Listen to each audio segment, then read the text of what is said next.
Saudações, diletos discentes. Aqui quem vos fala é o professor Éder, Linguagem, Códigos e suas tecnologias. Nossa aula hoje é Introdução ao Romantismo, Literatura, ok? Vamos lá. Introdução ao Romantismo. O romantismo, como estética literária, ele está contextualizado historicamente nos finais do século XVIII, início do século XIX. E alguns principais fatos que vão contextualizar historicamente essa escola literária.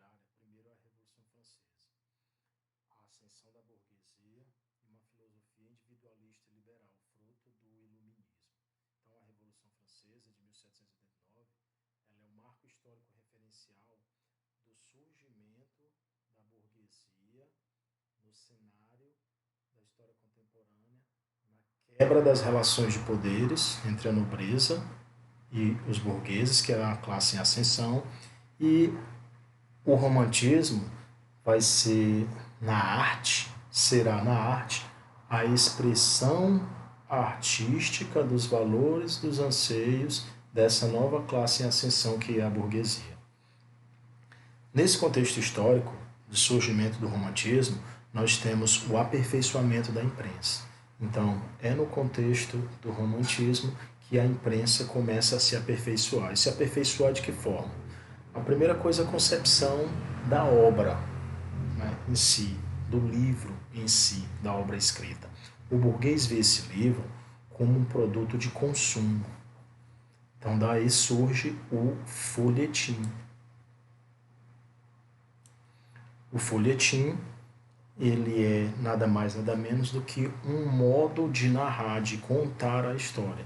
Então, o folhetim, ele é uma narrativa que tem um caráter profundamente sentimental, portanto, vai mexer com a dimensão afetiva, lírica do homem, a dimensão afetiva de sentir, a dimensão lírica de expressar esse sentimento.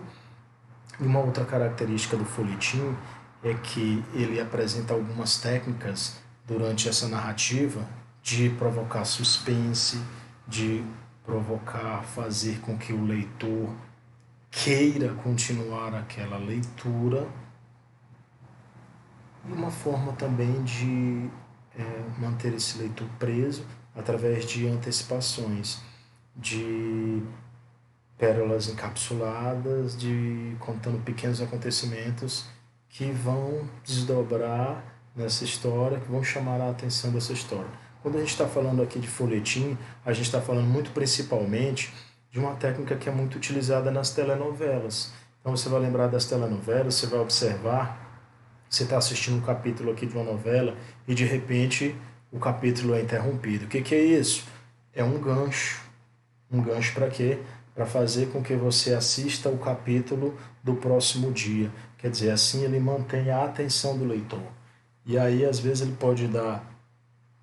Isso é muito comum nas séries, ele fazer um preview daquilo que foi passado no último episódio e o que vai acontecer no próximo. Então, ele coloca pequenos trechos na forma de cenas editadas, antecipando.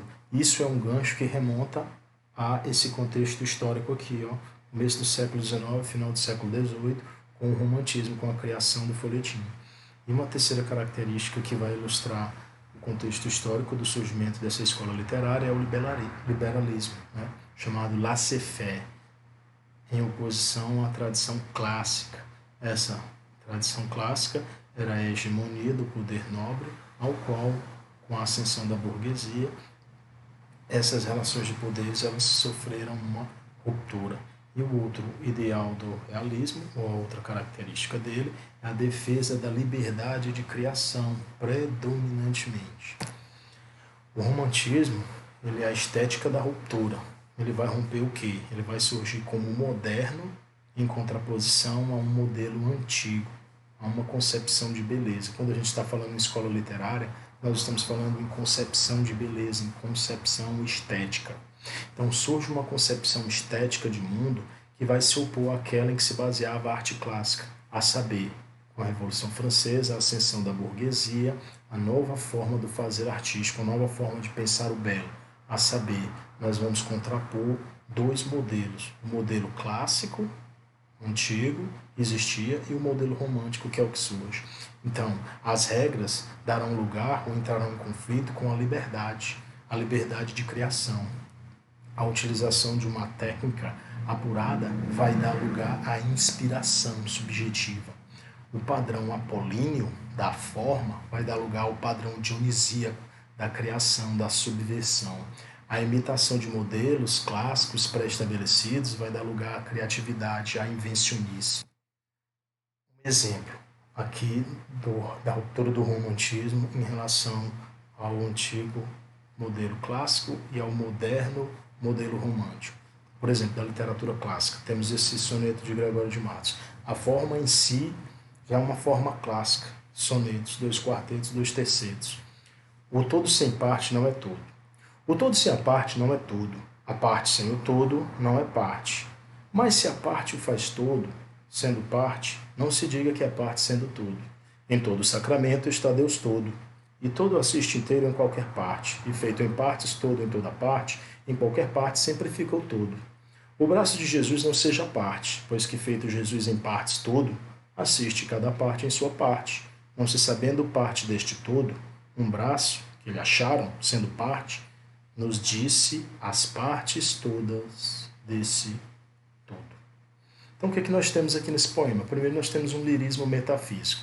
O que é esse lirismo metafísico? É a expressão sentimental de valores que vão além da materialidade. Então, o soneto ele é em versos decassílabos, versos de 10 sílabas poéticas, com uma forte influência religiosa, uma temática religiosa, com um grande volume de paradoxos, que é a figura que consiste em você aproximar ideias contraditórias que vão romper com a lógica. Né? Não se diga que é parte sendo todo, mas se a parte o faz todo sendo parte. Nós temos uma linguagem bastante rebuscada e elaborada, com esses jogos de ideias relacionando os dois conceitos entre parte e todo, e perfaz um texto hermético, um texto de difícil entendimento. Então, observe, esse é um exemplo da literatura clássica, do modelo antigo ao qual o romantismo vem e rompe. Agora, a literatura moderna com o romantismo. A porta do meu quartinho, Marco Antônio. A porta do meu quartinho, toda vez que eu abro, ri de mim, vou pôr óleo para ver se ela cala a boca. Observe, nesse poema eu tenho um lirismo também, de igual forma, metafísico. Um lirismo que vai além da materialidade, uma vez que ele dá uma espécie de alma, de essencialidade à porta que ri, a porta do quartinho que ri dele. Então, rir é uma característica humana que ele atribui, o eu lírico, por isso eu estou chamando de ele atribui a um objeto inanimado. Então, ele está personificando esse objeto. Os versos são livres e brancos. O que são versos livres? Versos com ausência de rimas. O que são versos brancos? Versos que não têm rimas e que têm tamanhos variados. A linguagem é totalmente coloquial. Você vê quartinho, você chama quartinho, né? Pra ver. Então, é uma linguagem totalmente coloquial, como essas marcas do uso do dia a dia da nossa linguagem, onde ele vai explorar, através dessa linguagem coloquial, toda a potencialidade sonora. Observe que a própria disposição gráfica dos versos, o primeiro verso ele funciona como uma porta aberta, fechada. E aí essa porta vai abrindo, aí ele diz, vou pôr óleo, como se a porta estivesse se abrindo. E esses versos, observe que a sonoridade, a potencialidade sonora, imita como se a porta do quarto estivesse abrindo. Rei de mim, vou pôr óleo. Então você percebe essa exploração da potencialidade sonora do texto. E aí eu vou ter o coloquialismo e o prosaísmo. O coloquialismo porque ele retirou o poema, ou a influência desse poema, a inspiração de uma situação comum, do cotidiano. Por isso que tem esse caráter de prosa, de conversa. Então é um texto de fácil acesso. Aí eu tenho um quadro representativo do romantismo, que é a liberdade guiando o povo, de Eugène Delacroix. Em francês, a liberdade personificada na mulher, a liberdade, né? Então ele deu um caráter feminino, segurando a bandeira francesa com um fuzil na mão. E aqui nós temos um engajamento da literatura romântica também, quer dizer, no romantismo, a arte ela vai ser usada também para fazer denúncia de causas sociais. E aí eu tenho como exemplo esse trecho do Navio Negreiro de Castro Alves. Fatalidade atroz que a mente esmaga, extingue nessa hora o brigue imundo, o trilho que Colombo abriu nas vagas, como um íris no pêlago profundo. Mas a infâmia demais, da etérea plaga, levantai-vos, heróis do novo mundo. Andrada, arranca esse pendão dos ares. Colombo, fecha a porta dos teus mares. Então é um poema de exortação à definitiva abolição da escravatura, o poema Navio Negreiro de Castro Alves. Né? O romantismo no Brasil. Com o romantismo no Brasil, ele vai coincidir com a independência do Brasil, primeiro com a vinda real dessa família para o Brasil e depois com essa independência, né, do Brasil. Então, a família real no Brasil em função do bloqueio continental decretado por Napoleão Bonaparte, no qual Napoleão disse que Dom João VI foi o único rei que conseguiu enganá-lo na Europa, porque foi o primeiro caso na história onde nós tivemos a transplantação de uma corte de um território para o outro. Então a corte portuguesa ela se transferiu, né, o seu domicílio todo para cá, para o Brasil, sua colônia recém-descoberta, e veio para cá, né, trazendo toda a sede do Império. E aí nós tivemos grandes consequências desse fato. Primeiro, uma reordenação do espaço físico e social do Rio de Janeiro, onde a família real ela trouxe toda a estrutura de casas, de banco, de teatro, de universidade, a construção de uma vida intelectual, de uma vida cultural bastante intensa, com sarais, bibliotecas. Nós tivemos um grande avanço no tocante ao crescimento e desenvolvimento das cidades, a vida cultural nos salões, como eu já falei, na realização dos saraus reais, né? Então, essa aristocracia portuguesa, ela veio fomentar a formação de uma elite intelectual que se formou aqui no Brasil graças a esse fato histórico da vinda da família real para o Brasil. E aí nós temos a chegada de Dom João VI ao Brasil, um quadro também representativo, né, dessa época.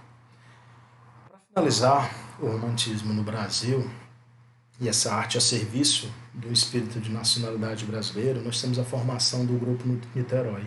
Esse Grupo Niterói ele lançou em Paris, em 1836, numa revista, as bases do movimento romântico, né? Tudo para o Brasil e pelo Brasil.